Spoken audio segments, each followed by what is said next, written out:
Film मैं अटल हूँ को लेकर जिस तरह के रिस्पॉन्सेज आ रहे हैं वो ये बताते हैं कि शायद पंकज त्रिपाठी से एक गलती हो गई है और कहीं ना कहीं वो अपनी इस गलती को अब स्वीकार भी रहे हैं। पिछले 3 सालों में करीब 14 फिल्मों में नज़र आ चुके पंकज त्रिपाठी का ये कहना है कि अब मैं फिल्मों से 30 दिन का ब्रेक लेना चाहता हूँ ताकि मैं खुद को इनोवेट कर सकूँ, एक नई तरीके से आपके सामने पेश कर सकूँ।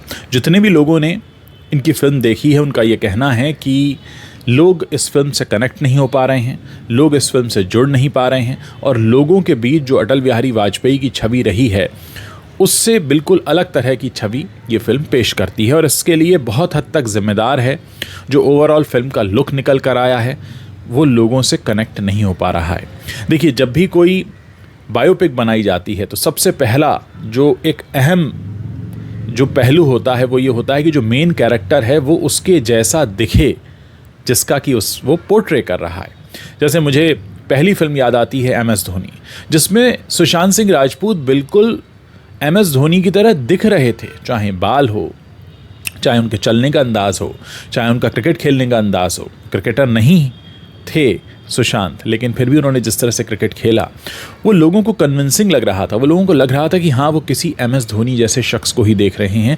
लेकिन जितने लोगों ने भी अटल को देखा है, अटल बिहारी वाजपेयी को देखा है, वो पंकज त्रिपाठी को अटल के रूप में एक्सेप्ट नहीं कर पा रहे हैं, स्वीकार नहीं पा रहे हैं। और यही वजह है कि ये फिल्म भटकी हुई लग रही है। जो शुरुआती रुझान आए हैं वो ऐसे ही आए हैं जिसमें लोगों ने कहा कि हम थिएटर में पहुंचे, दाखिल हुए, लेकिन हम बिना कनेक्ट हुए वापस आ गए। और एक फिल्म मेकर के तौर पर, एक फिल्म एक्टर के तौर पर ये सबसे बड़ी हार होती है जब आप कनेक्ट ना कर पाएँ, जब आप अपना कनेक्ट बना नहीं पाते हैं, आप लोगों से जुड़ नहीं पाते हैं, आप लोगों को रोक नहीं पाते हैं। और यहीं से सारा खेल शुरू होता है जहां पर यह कहा जाता है कि फिल्म आपके हाथ से छूट रही है। और एक इंटरव्यू भी दिया है पंकज त्रिपाठी ने जो मेरे सामने खुला हुआ है।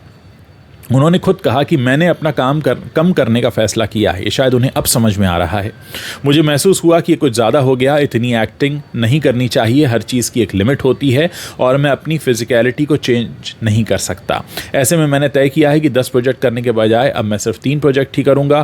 पंकज ने फिल्म स्त्री 2 के सेट से एक किस्सा भी शेयर किया है जिसमें बताते हैं कि कैसे उनके काम ने ओवरलैप करना शुरू कर दिया। त्रिपाठी ने कहा, फिल्म मैं अटल हूँ की शूटिंग पूरी करने के अगले ही दिन मैं स्त्री 2 के सेट पर पहुंचा। शूट पर पहले ही दिन डायरेक्टर अमर कौशिक मेरे पास आए और बोले, आप तो अटल जी लग रहे हैं।